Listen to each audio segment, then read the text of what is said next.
Hey guys, today we'll be covering a 2018 drama film called Burning. The movie revolves around a young man named Lee Jong-soo from Paju, South Korea. He is an aspiring novelist, and currently, he's doing odd jobs to support himself. In the first scene, we see Jong-soo making a delivery for a company he works at. During the delivery, he encounters a raffle game being held in the street. A girl named Shin Hae-mi invites him to play, and luckily, he wins a girly watch. As Hae-mi hands over the prize, she recognizes him. It turns out that the two were former classmates and neighbors. The two grab a smoke and catch up. Jong-soo reveals that he served in the military for some years before retiring. He also tells her that he plans to write a novel and gives her the watch he won in the game. The two then go to a bar where she shows him her miming skills. She also tells him about her plans to travel to Africa to see the famous hunger dance. She has saved up enough money and will be flying soon. At last, she asks him to feed her cat at her home while she is away. The next day, Hae-mi takes him to her apartment and Jong-soo tells her about his plans to move back to his parents' home. He reveals that his mother abandoned his family when he was a child and his sister got married some years ago. Jong-soo is moving in to support his frail and elderly father, Lee Min. Hae-mi then shows him something cool. She shows him a spot in her apartment where the sunlight can be seen bouncing off of the Seoul's tower's windows. She mentions that it only happens once a day. Following this, she calls for her cat Boyle and mentions that he was found in an abandoned basement boiler room. It turns out that Boyle has severe anxiety and doesn't come out when strangers are around. For a moment, Jong-soo wonders if Boyle even exists. The two continue to chat until Hae-mi makes a move and kisses him. Jong-soo enthusiastically reciprocates, and the two end up having sex. The next day, Jong-soo moves into his parental house in Paju. It's a small house located near the North Korean border. The house is a mess, and it's filled with childhood pictures of Jong-soo with his father. Later that night, Jong-soo is woken up by a phone call, but when he picks it up, no one speaks on the other end. The next morning, he drives in his father's old truck to Hae-mi's apartment to feed Boyle the cat. He tries to coax him to come out, but the cat refuses to reveal himself. So Jong-soo eventually gives up and leaves the food on the floor. He then looks out the window at the Seoul Tower and starts pleasuring himself. Next, he goes to court to support his father, Lee Min. It turns out Lee Min, who is a livestock worker, is on trial for assaulting a civil servant of Paju City. He has fractured the man's right hand, and now it requires 6 weeks of treatment. Lee Min has anger issues and he easily resorts to violence. The old man's lawyer tells Jong-soo that if his father doesn't apologize to the victim, he will go to jail for a long time. Hearing this, a concerned Jong-soo tries to convince his father to be a bigger man, but is ultimately unsuccessful. Several days pass by, and Jong-soo religiously goes to Hae-mi's apartment to feed her cat. However, he never once sees Boyle. He also continues to pleasure himself in front of the window.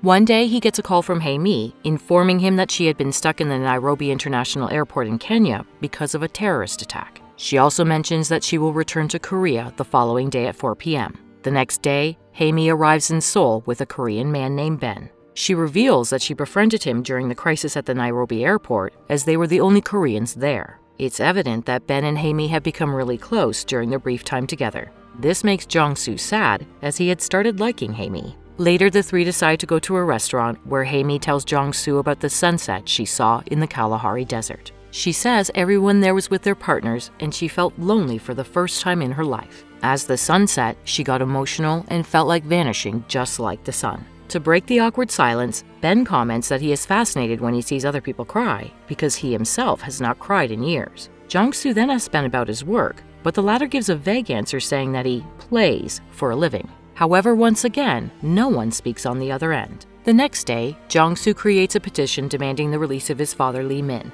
He then goes around his neighborhood seeking other people's signatures. It becomes clear that Lee Min wasn't very friendly with the neighbors, and Jong-soo has a hard time collecting signatures. That day, Jong-soo gets a call from Hae-mi, who invites him to hang out. Jong-soo immediately takes a train to Seoul and meets her at a cafe. However, to his dismay, Ben is also there. After a while, Ben takes the two to his lavish residence and cooks pasta for them. He starts bragging about how much he loves cooking more than anything. Hearing all this, Jong-soo becomes bored and excuses himself to use the bathroom. There, he finds items belonging to women like makeup kits and jewelry. Jong-soo finds it strange because Ben apparently lives by himself and he doesn't have a girlfriend. Shortly after, he and Hae-mi smoke on the balcony and discuss Ben's wealth. He wonders how Ben affords his lifestyle, traveling abroad, driving a Porsche, and cooking pasta. Later that evening, Hae-mi and Jong-soo meet Ben's wealthy friends at the cafe from earlier. There, Hae-mi tells everyone about her trip and shows them the African hunger dance, not caring about Ben's friends laughing at her. The next morning, Jong-soo gets a call from Hae-mi, who informs him that she is headed towards his house in Paju with Ben.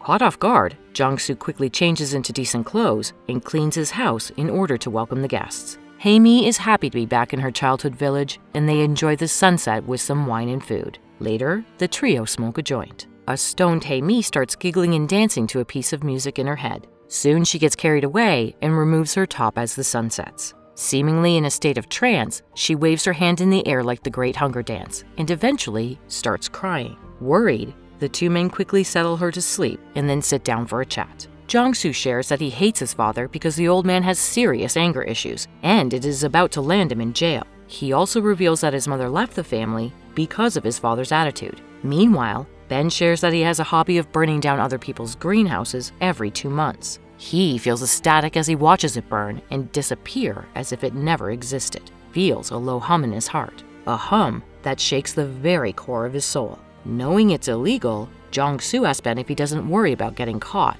The latter replies that the police in Korea don't care about these things as they are mostly useless, filthy greenhouses. He feels like they are all waiting for him to burn them down. Jong-soo asks how he judges if a greenhouse is useless. Ben replies that he doesn't, he merely accepts that they are waiting to be burnt down. He says it's like rain. The rain falls and the river overflows, causing a flood that sweeps people away. Ben asks if rain also judges. He goes on to say, there's no right or wrong, there are no morals to nature, it's just simultaneous existence. At this point, Jong-soo is a bit creeped out, but Ben doesn't stop. He reveals that he found his next target and it is nearby.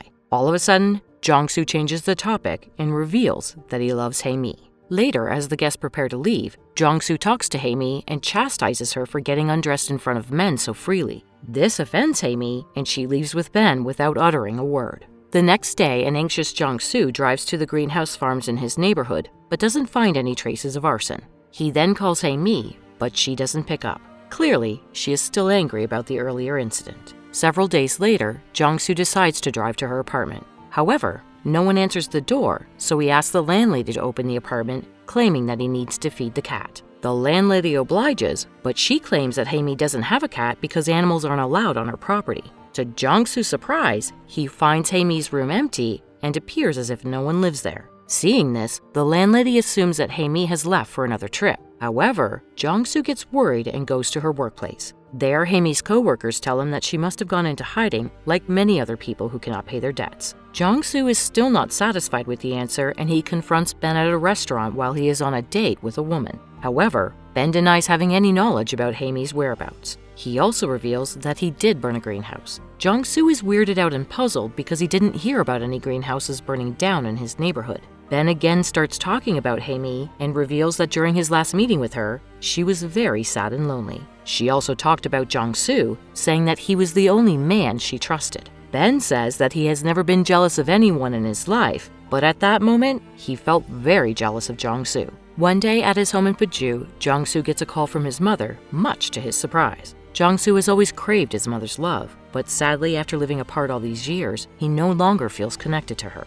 The next day, Jong-soo starts stalking Ben. The latter is aware that he is being stalked, so he ultimately decides to invite him to his house for dinner with his friends. At the dinner, Jong-soo excuses himself to use the bathroom, and there he finds the watch he had given Hae-mi. A little while later, he also notices a cat. Ben explains that he adopted the cat from the street a few days ago, and he's yet to name it. Suddenly, the cat runs out of the door when a woman arrives. Jong-soo instinctively calls the cat Boyle, and to his surprise, it runs into his arms. Following this, the woman takes the cat from Jong-soo, and the group go inside Ben's home. There, Jong-soo has a déjà vu moment when he sees Ben's friends gather around the new lady and giggle as if they are mocking her. This fills Jong-soo with rage as he is shocked by the way Ben has just moved on with his life, as if Hae-mi's well-being doesn't matter. He then proceeds to leave, but Ben stops him, advising him to stop taking everything so seriously. Several days pass by, and Jong-soo goes to his father's trial.